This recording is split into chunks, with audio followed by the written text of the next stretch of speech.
Okay, I'm going to start by sharing my screen. I'm pretty sure all of you have been to cooking classes before, so you'll kind of know how I do this. First, I'm just going to share the recipe, then we're going to go over the actual steps of the recipe. So today, I am making a dairy-free broccoli cheese soup. It says that it's only going to be 2 servings worth, but it's going to be a lot more than that. I think personally, because it said it was only 2 servings, I'm actually doubling it because I wanted 4 at least, but the way it's looking a lot more than 4 servings. So we'll see how it turns out. Calories is about 380 per bowl. About 10 grams of protein, 24 grams of fat, and 31 grams of carbohydrate. For the ingredients, I have 2 tablespoons of olive oil, 1 small onion, but I am, like I said, doubling all of this, so it's going to be double the whole way down. 3 garlic cloves, 6 cups of broccoli, and 1 can of vegetable broth. Let's see.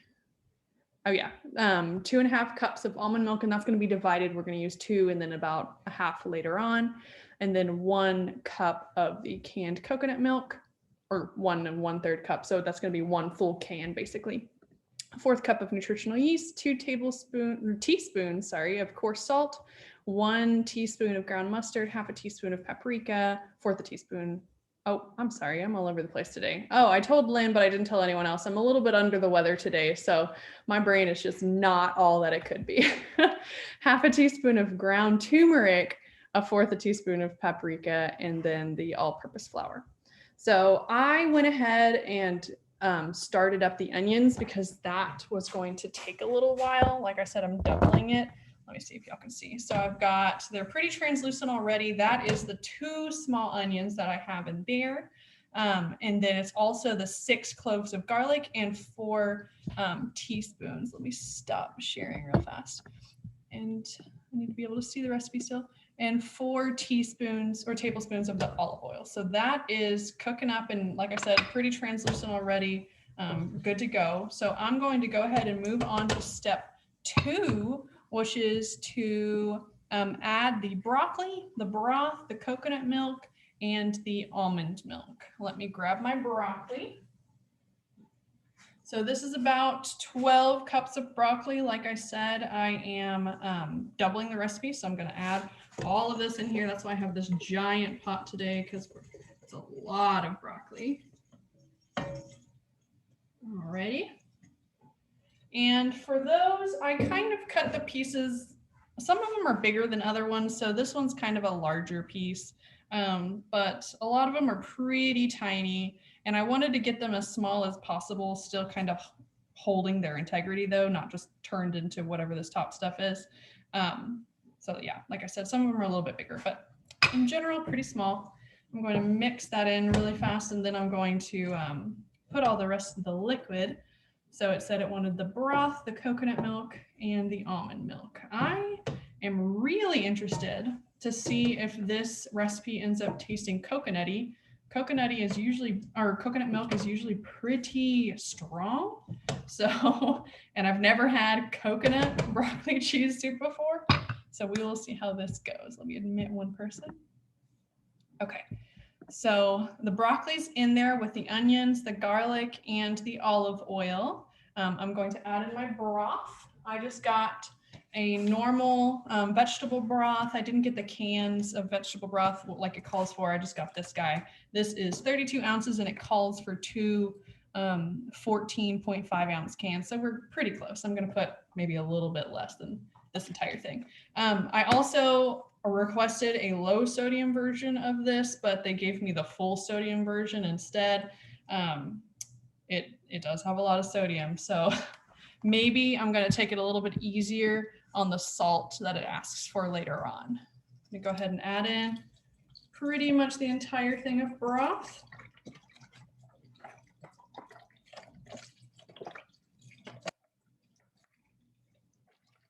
Yeah, I'm just going to leave a tiny bit in there. I'm trying to follow the recipe as closely as possible because since this is a dairy-free one, I want it to be as representative of what actual broccoli cheese soup tastes like. I don't want to do my own thing. And then 2 cups of almond milk. Actually, I'm going to put in the coconut milk first. So I have 2 cups right here, measured out. And then it asked for another 1/3 cup. So I'm going to do another 2/3 cup. We're doubling everything, like I said. I think it's exactly 2 cans. Yeah, it is. So really, it's just a can. I don't know why she measured it out. Whoever wrote this recipe measured it out in cups, but it's just a can.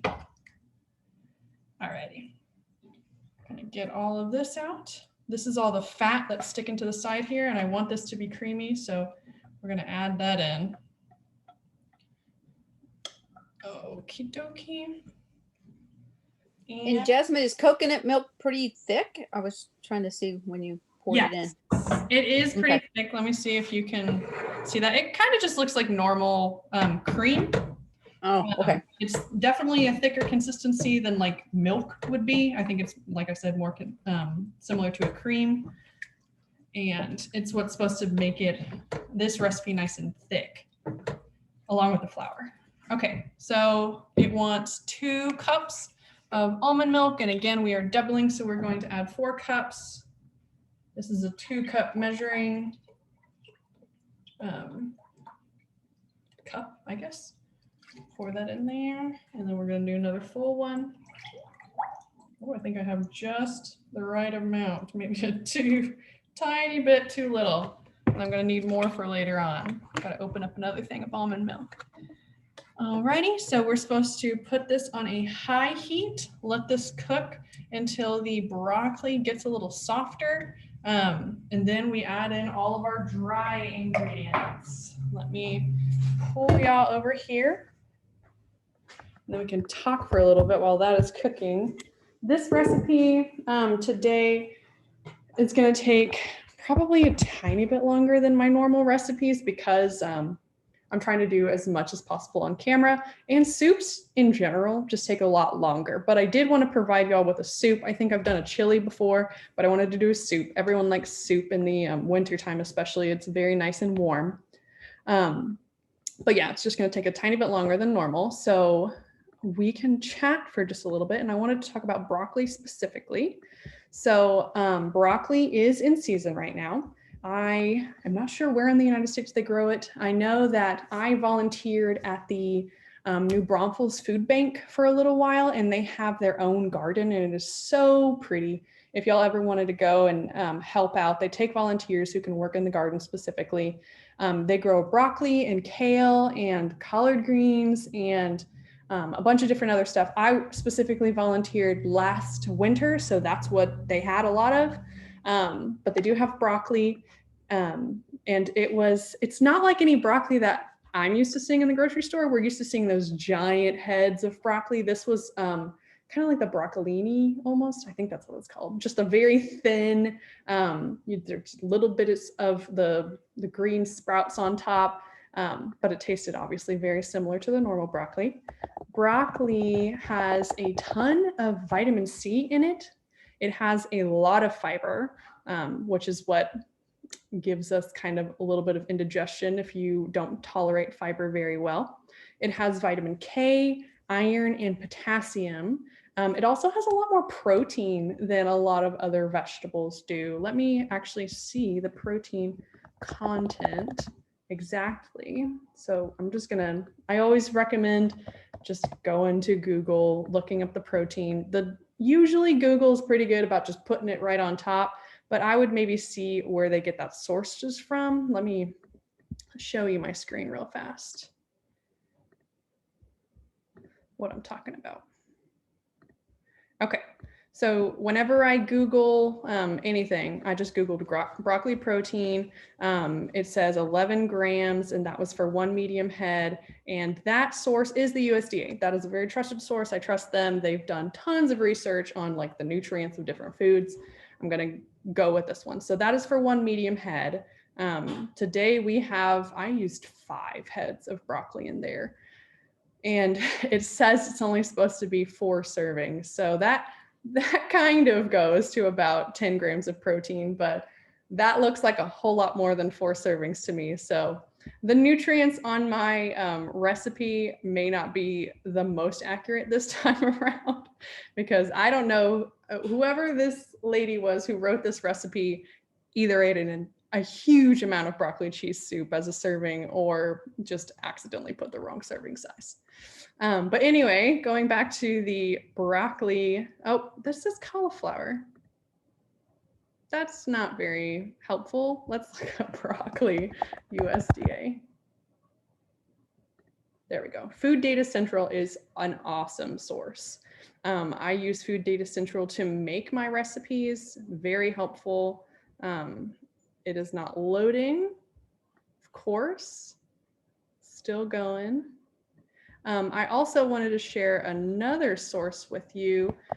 If you ever wanted to see the nutrition of your specific recipes, I'll share that with you as well. So this is for 100-gram portions. Let's do 1 cup chopped. We put 12 cups in today. Okay, so for 1 cup chopped, it has about the 2.6 grams, higher than a lot of vegetables, but still pretty low.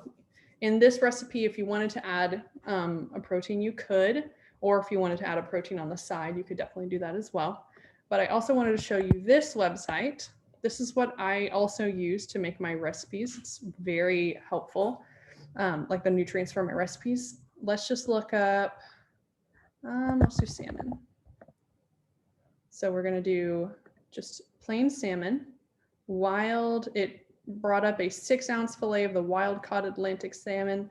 And let's say I am only eating 3 ounces of that. And then I'm also eating, let's do broccoli with that on the side, 1 cup of broccoli. So it is showing me basically the nutrients from that entire recipe, and you can keep adding. It pulls the majority of its like nutrient information from the USDA database. So it's all very accurate. And this is what I like to do whenever I'm making these recipes. And also if I'm just curious about kind of, well, what is this meal actually giving me today? So let's complete this meal. Let's do some brown rice with it. And it gives me a cup serving. That's probably a little bit more than I would want. So I'm gonna put like half. Okay, so now I have half a cup of brown rice, a cup of broccoli, and some salmon. Let's do some carrots too, like some steamed carrots. 1 large. Let's do 1 cup chopped. And it should be pretty accurate whether it's steamed or not. So we're doing a cup of carrots, a cup of broccoli, half a cup of rice, and then 3 ounces of salmon. We've got a 362 calorie meal, 8.5 grams of fat, little amount of sodium. It depends how you season the salmon, how you season everything else, and then a pretty decent amount of protein and carbohydrates. So yeah, I just wanted to share this with y'all if you ever wanted to utilize it. It's super duper helpful. Let me check on my broccoli now. Let's move over there again. That's pretty cool. I like that you can add the different ingredients. Yeah, I like that one a lot. Okay, let me do this one. Oh, I need to pin myself. There we go. Okay, so let me show y'all what I've got going on over here. It's a low boil right now. The broccoli is still pretty hard. It's the very nice green color like I like to see it. So we're just gonna roll with it like this. It doesn't seem like as soft as I would want it, but I want it to cook with the spices for a little bit longer. So let me pull up that recipe again so that I can follow along. And then if y'all don't have the recipe, then I put it on Teams, and I could also send it to you if you request it in the chat. So like I said, I used the full sodium vegetable broth. So I'm going to put a little bit less of the salt that it calls for. It called for 2 teaspoons, but I put 4 because, like I said, I'm doubling it. So I'm only going to put a little bit of that, but all the other spices I'm going to put in there. I've got the turmeric down here. Oh, I can't see it, and I don't really pour it all over my laptop. I got the turmeric, the mustard over here, and then the paprika as well. So I'm going to just kind of sprinkle that in without adding too much of this extra salt. Okay, and the turmeric and mustard are going to give it a pretty nice little orangey color that we look for whenever we're eating broccoli and cheese soup. Okay, and I'm just going to put a tiny bit of that salt, like I said. I generally tend to undersalt my stuff while I'm cooking it, and then if it needs more salt afterwards, if it's just completely bland, then I will add more after the fact. But I would much rather have a recipe that's undersalted than way too oversalted. That was the nutritional yeast. I don't know if y'all have ever used nutritional yeast before. I'm a vegan, so I eat it a lot. It has a lot of B vitamins, actually, and those are kind of hard to come across if you are a vegan, especially B12. You can use it in recipes like this. I like to add it to popcorn as well. It's really good. It makes it kind of cheesy. I also add it to kind of any creamy sauce that I want it to be kind of a cheesy flavor. And it's really good. But yes, this is the one that I get. And then it also requests, let's see, stir and combine. That's it. So I'm just going to stir all this stuff in there.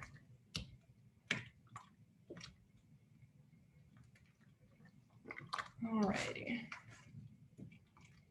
It is definitely not like a super orange looking soup, but hopefully it tastes really good. And then it says, so I'm going to let that keep sitting for a while.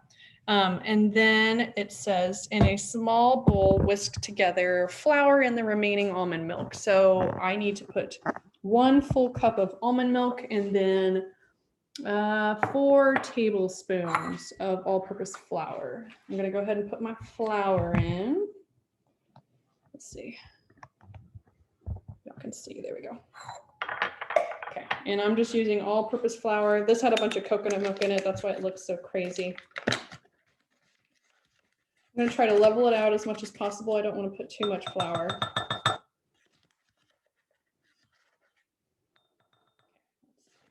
2, 3, and 4. And then it calls for, I already forgot how much almond milk. Oh, 1 full cup. Let me grab that really quickly from my refrigerator.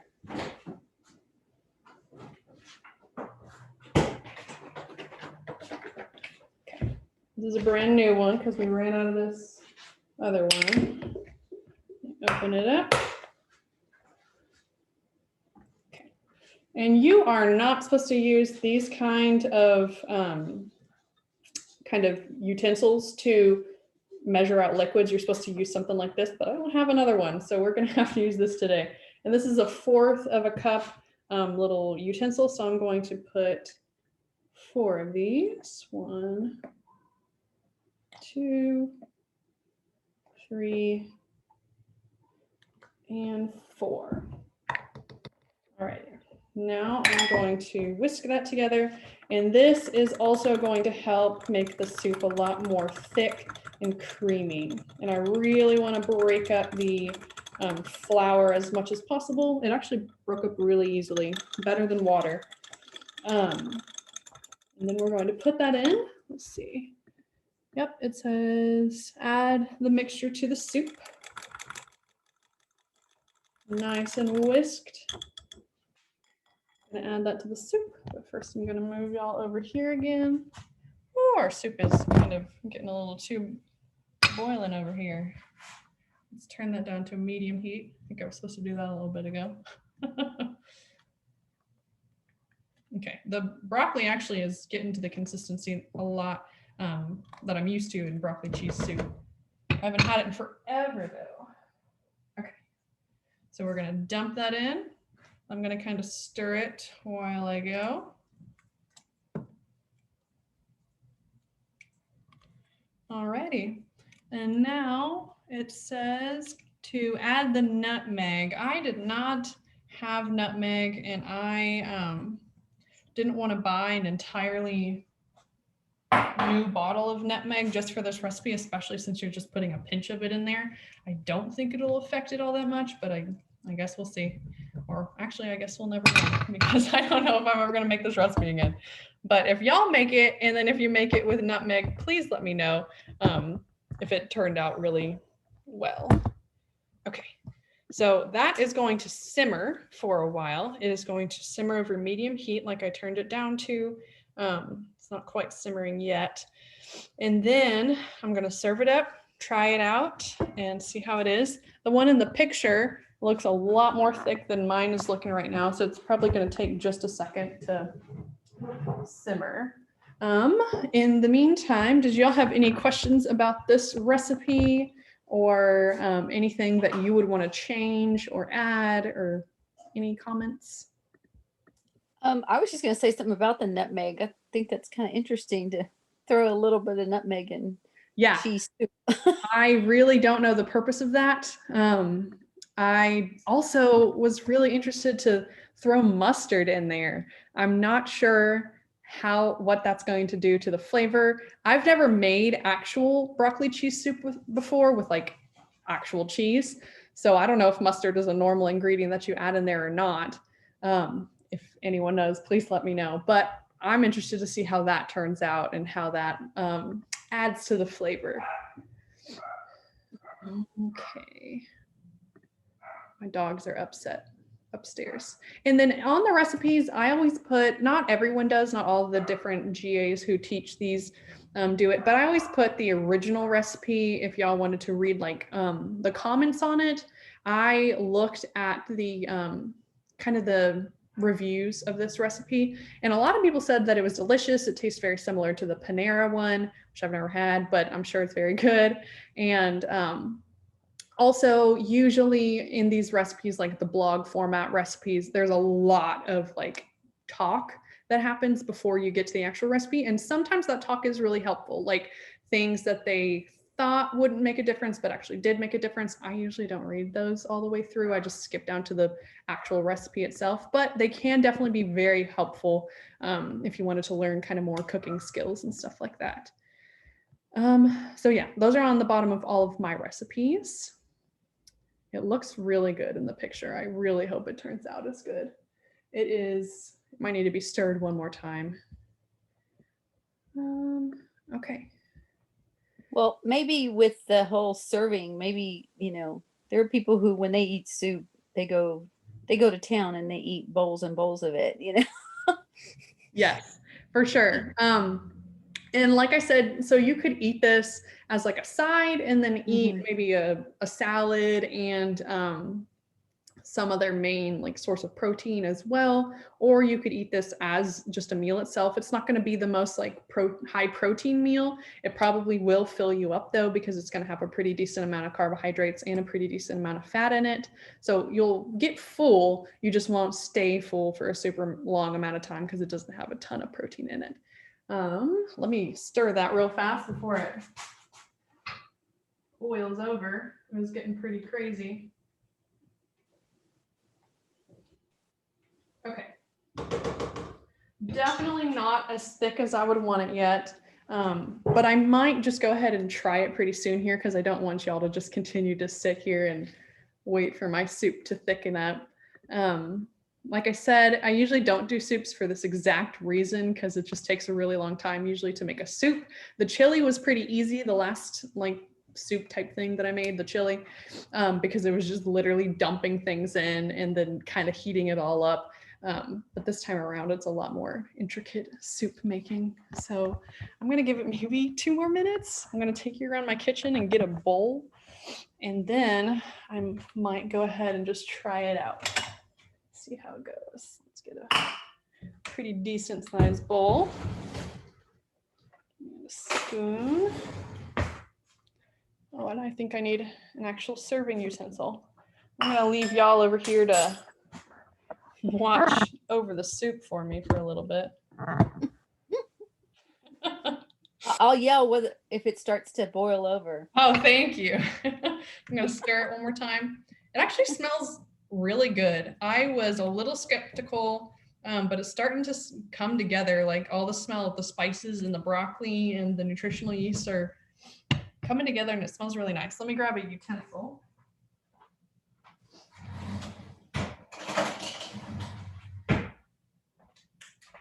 Not a utensil, but like a serving spoon. Let's see what the consistency looks like in my bowl. At least the bubbles are starting to like, you can kind of tell whenever it's liquid, like true watery liquid bubbling, and when it's like a thicker consistency bubbling. The bubbles are starting to look a little bit thicker. Still definitely pretty liquidy though. Okay. We're just gonna try it out for now. My goodness, it is hot. Okay, so this is what it looks like. I'm trying not to dump it all over my laptop.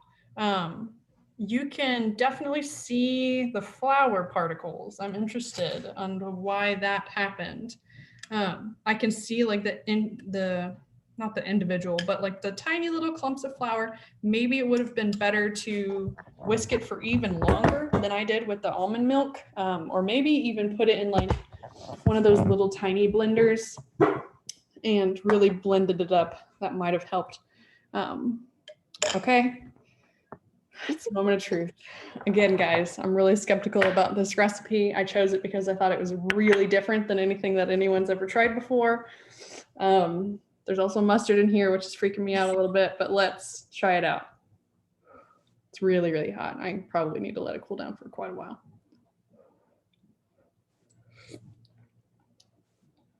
Okay, it's actually really good. All right, thank goodness. I was so worried about this recipe, but it's really good. The coconut is definitely coming through. It is interesting. It tastes almost, because it has coconut in it, it tastes more like a curry to me. There's no curry powder at all, but I think the combination of the paprika with the mustard and the coconut, and what else do we add? It's just all kind of making, turmeric. It's kind of making a curry flavor. It's really delicious. I'm not mad at it at all. It's just not like a broccoli cheese soup. It's not very cheesy. Would you have really told us, Jasmine, if you didn't like it? Oh yeah, yes, absolutely. But however, I will say that I'm not a very picky person. So I usually taste just about anything and I'm like, that was pretty good. So I don't know, take that as it is. I'm not super picky. To me, this is pretty decent. I don't know what I would change about it. I don't really taste the mustard. I don't know if I'm supposed to. Let me eat an actual piece of broccoli and see how that changes things. The onions are fine. The garlic is not, I can't even taste it at all. I guess it just kind of combined with everything and made it a little bit tastier.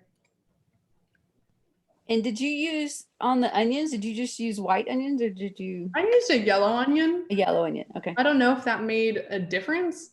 I honestly can't really taste the difference between yellow, purple, and white or red and white onions, but I'm sure there is a difference. I think yellow are supposed to be sweeter. Mm-hmm. Can you talk a little bit more about the, I might have missed it, the nutritional yeast? Oh yeah, so the nutritional yeast, this is what I have. I bought this one right here. It's added to a lot of like dairy-free vegan recipes to kind of give a cheesy type flavor. It somewhat tastes like cheese. We added a lot of it and the flavor is definitely coming through. It is actually really good for you though. It has a lot of different vitamins and minerals. It is not active yeast, it's inactive yeast, so it's not gonna do anything weird to your body. It just tastes pretty good. It has a lot of protein. It has 8 grams of protein per serving. I don't think we put quite enough in it to kind of, for that protein to go through the entire recipe and make it a high protein meal. But it also has B12. It has a lot of B12. Let's show that one. So for vegetarians and vegans, it has 730% for a fourth a cup. For vegetarians and vegans, well, mostly vegans. We don't get a lot of B12 because we don't eat any animal products. Animal products are the ones that have B12 in it. So dairy, meat, fish, etc., all has B12. And if you eat a normal diet, you're going to get plenty. But for people who don't eat those things, like people who are dairy free and or vegetarian, nutritional yeast is a really great way to get your B12. Interesting. Yeah. So it's supposed to add the cheesy flavor to this. I can definitely taste it. It has a very specific taste. Is it kind of powdery or is it? It is? Okay. Yes. It is. Let me just show you with a little teaspoon. I'm trying not to dump it all over. So it is very powdery. Huh. It's Okay. just, yep. It's a little flaky. Like I said, my mom actually did this and she doesn't follow a special diet at all. She just genuinely likes the taste of it. She does her popcorn in like an air popper, puts just a tiny bit of like the Sprite olive oil, a little bit of salt, and then put nutritional yeast on it. And it gives it kind of a buttery, cheesy flavor. And she really enjoys that. So that's one way to eat it. And that way your popcorn, it has protein on it, which is pretty rare. It makes it kind of a little healthier snack instead of just a straight up snack. And it's down the aisle with all the oils and flours. Oh, it depends where you shop. It really shows up in different places everywhere that I go. So I think this one was in kind of the health section of the HEB. I don't know if y'all are, it's like the one where in my HEB, it's where the bulk is. It's where like there's a bunch of probiotics and there's a bunch of protein powders. It shows up in that section. In my HEB, I don't know.